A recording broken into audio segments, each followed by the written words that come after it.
नमस्कार। आखिर सुशांत सिंह राजपूत केस में चल क्या रहा है, हो क्या रहा है? ये तो तीन बड़ी बड़ी एजेंसियां हैं, ईडी, एनसीबी, सीबीआई। या सुशांत सिंह राजपूत का मामला अब ठंडे बस्ते में जा रहा है या इसके पीछे कोई और वजह है? ये सारी बातें हम डिस्कस करने वाले हैं इस वीडियो में, तो इस वीडियो को पूरा देखना एंड तक।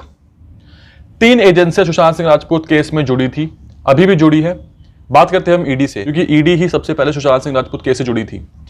तो ईडी, जिसका नाम हमने शायद पहले नहीं सुना था, जो भी फाइनेंशियल इन्वेस्टिगेशन होती है वो सारा ईडी के अंदर आता है कि किससे क्या लेन देन हुआ, किस लेन देन की वजह से किसके ऊपर क्या फर्क पड़ा, वो सारी इन्वेस्टिगेशन ईडी करती है, इन्फोर्समेंट डायरेक्टरेट। तो जब ईडी आई सुशांत के मामले में तो बहुत सारी बातें पता लगी, जिसमें ये सामने आया कि करोड़ों का लेन देन हुआ। जो भी ट्रिप्स हुई थी यूरोप की, उसमें काफी खर्चे करवाए गए थे एक्यूज नंबर 1 द्वारा। वो एक्यूज नंबर 1 कौन है वो आपको पता है। तो सुशांत सिंह राजपूत के पैसों पर वो एक्यूज नंबर 1 ने बहुत अय्याशी करी, बहुत ऐश करे। सुशांत के क्रेडिट कार्ड का इस्तेमाल करना, ये सारी बातें ईडी सामने लेके आई। ईडी ने सुशांत मामले में बहुत से लोगों को बुलाया, सम्मन भेजा। इसके बाद सामने आया करोड़ों का मामला कि 15 करोड़ रुपए जो है सुशांत सिंह राजपूत के अकाउंट से निकाले गए थे और किसी कंपनी को भेजे गए थे। और जब ईडी अपना ये काम कर रही थी, इसी बीच एनसीबी की एंट्री होती है, नारकोटिक्स कंट्रोल ब्यूरो, जिसने जब एनसीबी की एंट्री हुई तो फिर बड़ा तूफान मचा। बहुत सारे लोग इसके लपेटे में आए। पूरी की पूरी बॉलीवुड इंडस्ट्री जो है एक्सपोज हो चुकी थी, क्योंकि बहुत सारे लोगों को एनसीबी ने समन भेजा। जब ईडी ने एक्यूज नंबर 1 का फोन चेक किया तो उसमें चैट्स पाई गई, और चैट्स के बाद जो बड़े बड़े नाम थे, ड्रग्स का कारोबार, ड्रग्स का लेन देन, ये सारी ड्रग्स की जो बातें थी, ये सारी इस चीज के अंदर खुल के आई कि आखिर इस धड़ल्ले से इंडस्ट्री में ड्रग्स जो है सप्लाई किया जाता है। एनसीबी ने बड़े बड़े बॉलीवुड स्टार्स की, जो भी स्टार्स होते हैं, मैं उनको स्टार्स नहीं मानता, उनकी परेड लगवा दी और सब एक के बाद एक आते रहे। सबको सम्मन भेजा गया, उसमें बहुत बड़े बड़े नाम थे। लेकिन उसके बाद क्या हुआ कि जब उनको इन्वेस्टिगेशन के लिए बुलाया गया, घंटों घंटों तक पूछताछ चली और पूछताछ के बाद उनके फोन जब्त कर लिए गए थे। लेकिन फोन जब्त करने के बाद क्या हुआ, कोई कंक्लूजन नहीं आया। उनको क्या कहते हैं, क्लीन चिट मिल गई या कुछ मिला नहीं, क्या हुआ? अब लोग कह रहे थे कि जब एनसीबी ने उनको बुलाया था समन भेजकर पूछताछ के सिलसिले से, तो बताया गया था कि इनका हेयर टेस्ट हुआ था। हेयर टेस्ट में जो है उनके सर से एक बाल लिया जाता है और उस बाल का टेस्ट किया जाता है कि क्या इस इंसान ने पिछले कुछ दिनों में या कुछ हफ्तों में कोई ड्रग कंज्यूम किया था कि नहीं। इस हेयर टेस्ट की, इस हेयर सैंपल की बात चली थी। उसके बाद पता नहीं क्या हुआ कि अचानक सब ठंडा हो गया। जिन जिन लोगों को पूछताछ के लिए बुलाया था सबके सब आज़ाद है, बाहर है, कुछ सामने नहीं आया। उसके बाद केजो की पार्टी की बात हुई थी, जिसमें बहुत से सेलिब्रिटी सबके सब मारते हुए दिख रहे थे। उस वीडियो के सिलसिले से बहुत सारी बातें उड़ी कि उस वीडियो में ये लोग क्या कर रहे थे, क्यों इतने हाई लग रहे थे, इनकी आंखें क्यों लाल हो रखी थी। इसके ऊपर भी एनसीबी ने पूछताछ करी, कार्रवाई करी। लेकिन उसके बाद रिजल्ट क्या आया कि इस वीडियो में सबको क्लीन चिट मिल गई और ऐसा कुछ भी पाया नहीं गया जो कि आपत्तिजनक हो। तो ठीक है, ये चीज़ भी बंद हो गई। उसके बाद अभी हाल ही में हुआ क्या है कि अर्जुन रामपाल, जो कि बॉलीवुड एक्टर है, उसको एनसीबी ने बुलाया समन करके। उसके साले को, उसकी मंगेतर है जो, उसको भी बुलाया है। तो पूरे के पूरे जो है अर्जुन रामपाल का भी सीन चल रहा है एनसीबी के सामने कि एनसीबी अर्जुन रामपाल से अब पूछताछ कर रही है, क्योंकि उनके घर पे उन्होंने छापे मारे थे और चीज़ें बरामद करी थी। तो फिलहाल अभी एनसीबी का ये चल रहा है। तो ये बात रही ईडी और एनसीबी की। अब जो मेन है वो है सीबीआई। सीबीआई सबसे बड़ी ब्रांच है जो इन्वेस्टिगेशन करती है इंडिया की। तो अब सारा केस सीबीआई के पास गया और वो ऐसे गया कि लोगों ने मांग उठाई, लोगों ने ट्वीट्स करे, हम सब ने वीडियोस बनाई। उसके बाद फाइनली सुप्रीम कोर्ट से ये डिसीजन आया कि ये सुशांत सिंह राजपूत मामले की जांच अब सीबीआई करेगी।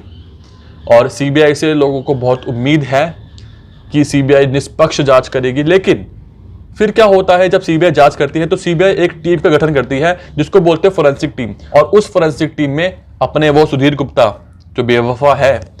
और इसके बाद ये रिपोर्ट के बाद अब बात आती है सीबीआई की।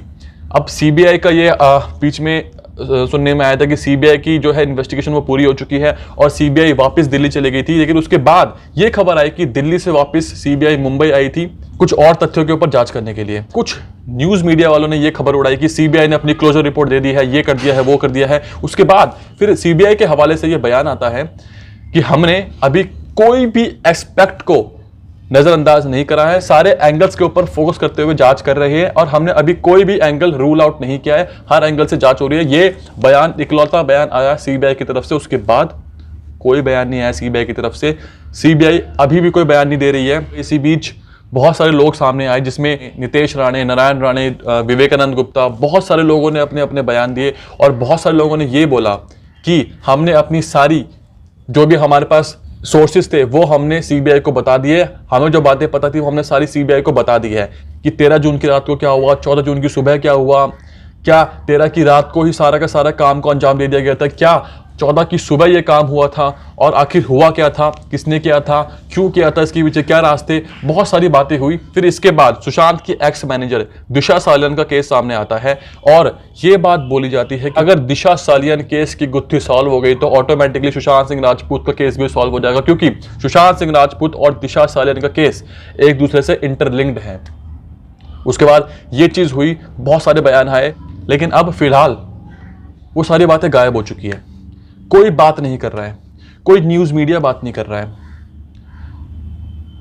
वो सारे गवाह कहां चले गए जो बीच में आए थे, जो बता रहे थे कि ये हुआ था, वो हुआ था, मैंने देखा था, यहां पे ये लेके गए थे, वहां से वो लेके गए थे, वो सारे लोग अब कहां चले गए, मुझे ये जानना है। और इसी के साथ साथ अब हमें क्या करना है। वी एसएसआरियंस जो पहले दिन से ही इस केस में जुड़े हुए थे, जो अभी भी मांग उठा रहे हैं, हम सब मिलकर मांग उठा रहे हैं, ट्विटर पे हम रोज ट्रेंड करवा रहे हैं जस्टिस को लेकर कि सुशांत सिंह राजपूत को जस्टिस कब मिलेगा। और हम हर किसी से अपील कर रहे हैं, हर अपने माध्यम से प्रोटेस्ट कर रहे हैं, पार्टिसिपेट कर रहे हैं हैशटैग्स में और डिजिटल प्रोटेस्ट कर रहे हैं, जितना जिससे हो सकता है वो सब कर रहा है। और ना ही सिर्फ इंडिया में, हर देश में ये काम चल रहा है, ऑल ओवर द वर्ल्ड इस मुहिम से लोग जुड़े हुए, लेकिन फिर भी अभी तक कोई रिजल्ट नहीं आया है। अभी भी सीबीआई ने किसी को अरेस्ट नहीं किया है, ये बात सबसे इंपॉर्टेंट है कि अभी भी 302 नहीं अप्लाई हुई है सीबीआई के द्वारा, अभी भी 302 नहीं हुई है। वो सब लोग जिनका नाम आया था इस केस में, वो सब लोग जिनसे पूछताछ हुई, वो सब लोग कहाँ चले गए। वो अब अपनी हैप्पी लाइफ जी रहे हैं, वो इंस्टाग्राम पे स्टोरी डाल रहे हैं, इंस्टाग्राम पे पोस्ट डाल रहे हैं, घूम रहे हैं, फिर रहे हैं, मजे कर रहे हैं। सब क्या हुआ वो सब चीज़ों का, वो सारे सवाल जो लोगों के दिमाग में है अभी तक, उनका जवाब कौन देगा। और जो इंसान सवाल पूछ रहा है, जो अपनी बात रख रहा है, उनके साथ बहुत बुरा हो रहा है। तो अब करे क्या,